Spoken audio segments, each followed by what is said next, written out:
Picture this, the night of April 7th bleeding into April 8, 2026. It's 3 in the morning in Washington. In Tehran, the sun is already rising. On U.S. air bases across the Middle East, tanker aircraft are rolling onto runways 8 planes, one after another. Journalists are already writing about a possible nuclear strike. Trump has just posted something on his Truth Social account that sent chills down spines across the entire planet. Tonight, an entire civilization will die, and it will never be rebuilt. 90 minutes left on his ultimatum. And then, in the most literal sense, in the final hour and a half before history could have lurched in a completely different direction quietly, without press conferences or grand speeches, a single phone call goes through, from Beijing. But let's back up, to understand why China was the one to pick up the phone and say stop. You first need to understand how all of this started. Wars rarely happen suddenly. They simmer like an abscess everyone can see but nobody wants to touch. The American-Iranian standoff had been simmering for decades.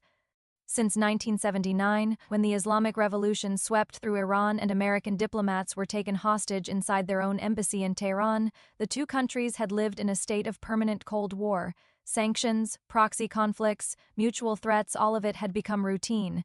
But something shifted in late 2025. In December, mass protests erupted across Iran. People flooded the streets demanding change. The government crushed them brutally. The United States, as usual, offered verbal support to the protesters and began quietly expanding its military footprint in the region.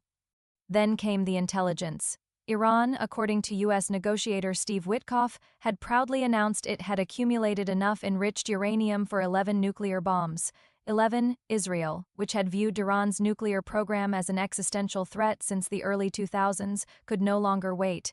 In February 2026, the U.S. made one last diplomatic attempt. Talks began with Oman as mediator. They collapsed. The two sides couldn't find common ground, and so the decision was made. On the morning of February 28, 2026, American Tomahawk missiles streaked toward Iran. The operation was given a name, Epic Fury. What was Epic Fury? It was strikes from warships in the Persian Gulf, from drones, from HIMARS rocket systems. It was Israeli jets pounding Iran's nuclear facilities. It was missiles flying in both directions. Iran responded immediately. Ballistic missiles and drones hit Israel. Strikes landed in 8 Arab countries across the region. Nations Tehran considered Washington's allies. An Iranian attack hit a U.S. military base in Qatar. On March 4, an American submarine torpedoed an Iranian frigate in the Indian Ocean, right off the coast of Sri Lanka. Iran answered by striking a British base on Cyprus. The war was escalating, and then Iran made a move that changed everything. It closed the Strait of Hormuz. You may have heard that name without quite grasping what it means.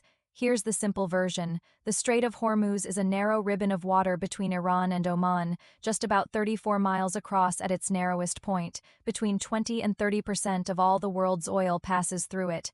The entire Persian Gulf, Saudi Arabia. The way Kuwait, Qatar, Iraq has only one way out to the open ocean, through that strait. Close it and you've grabbed the world economy by the throat, and Iran did exactly that. 3,200 vessels, tankers, cargo ships, container ships were stranded west of the strait. Oil prices climbed, global markets grew nervous.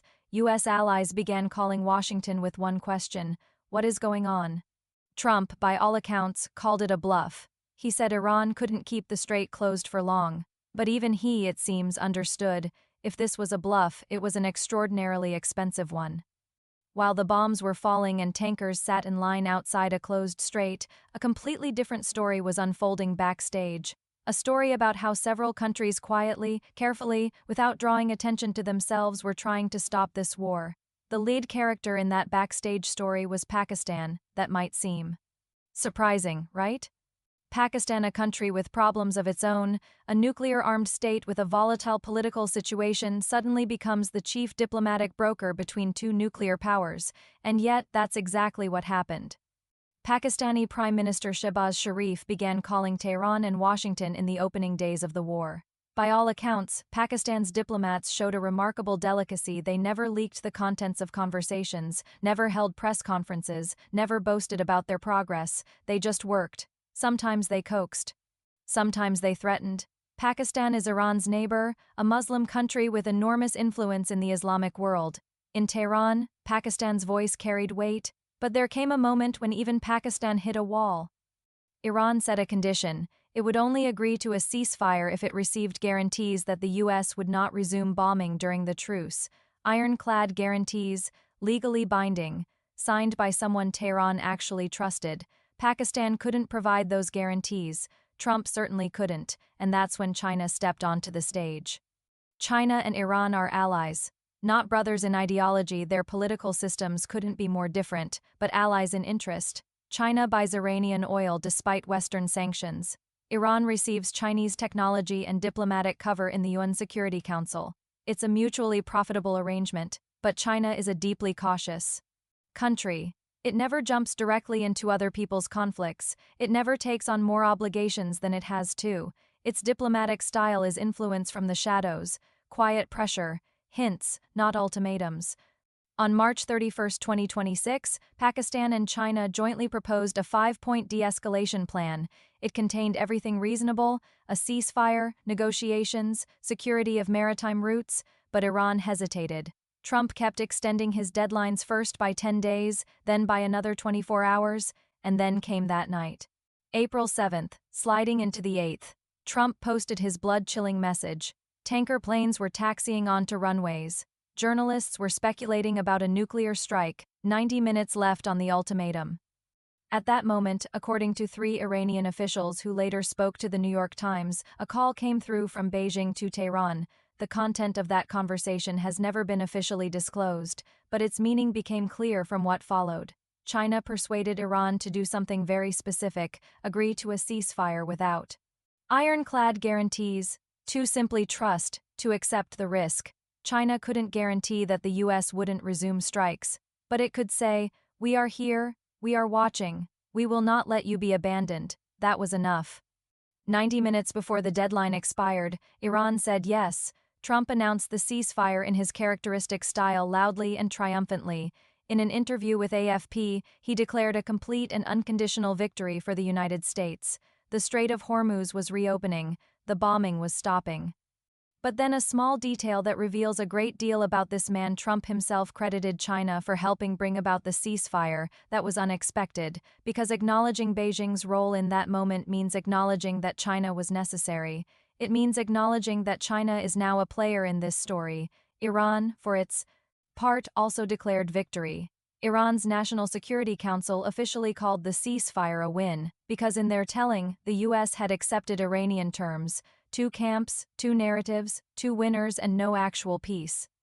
This is, incidentally, very telling. When both sides declare victory, it usually means neither side won anything. They simply got tired.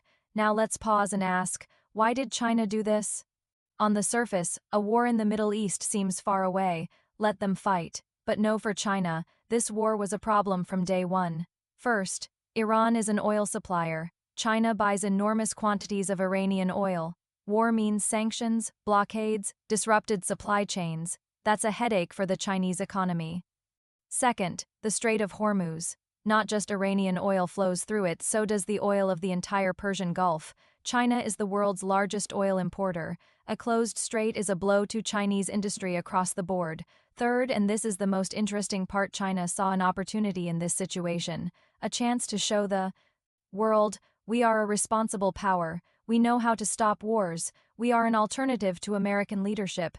This wasn't altruism. It was geopolitics. Brilliant, cold, calculated geopolitics.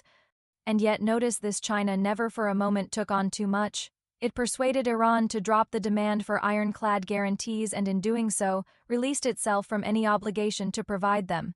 It played the role without playing it all the way through. It exerted influence from the shadows, and it stayed in the shadows. 1. Analysts described it this way: China did everything right. Diplomatically speaking, it arrived at the last moment, when its help was most urgently needed, and left before anyone could hand it the bill. The ceasefire was declared. The Strait of Hormuz reopened. The tanker planes returned to their bases. The world exhaled. And this is a very important, but the war did not end. On April 10th, negotiations began in Islamabad. The U.S. demanded that Iran halt uranium enrichment for 20 years. Iran offered 5. Trump refused. The U.S. demanded that all highly enriched uranium be removed from the country. Iran refused, offering instead to dilute it to a level unsuitable for weapons, but keep it inside Iran. Talks collapsed. Russia noted. The negotiations ended without result. And now April 22nd, the date the ceasefire expires. After that, either a new deal or the resumption of war. As I write this, nobody knows what will happen on the 22nd. Talks may resume this week, according to the latest reports, but may is not will. Everyone is asking that question, and the honest answer is, nobody. Really, the United States spent enormous sums, lost aircraft, drones, and people. It did not destroy Iran's nuclear program. Iranian officials have hinted that the most sensitive facilities were hidden or relocated well in advance. Iran suffered $270 billion in damages, more than 3,000 people killed, infrastructure in ruins, the Bushehr nuclear power plant in question, and all of that for zero concessions on its nuclear program. Israel was pulled into yet another front, with strikes on Hezbollah continuing in Lebanon, Arab countries across the region found themselves caught in the crossfire. And only China, quiet, careful, never having fired a single shot, emerged from this story with an untarnished reputation and the role of peacemaker. The country that saved the ceasefire at the last moment without taking on anything it didn't have to. That is what real diplomacy looks like in the 21st century. Not grand declarations, not aircraft carriers off someone else's coast, but one quiet phone call at 3 in the morning, a call that stopped war for 2 weeks so far.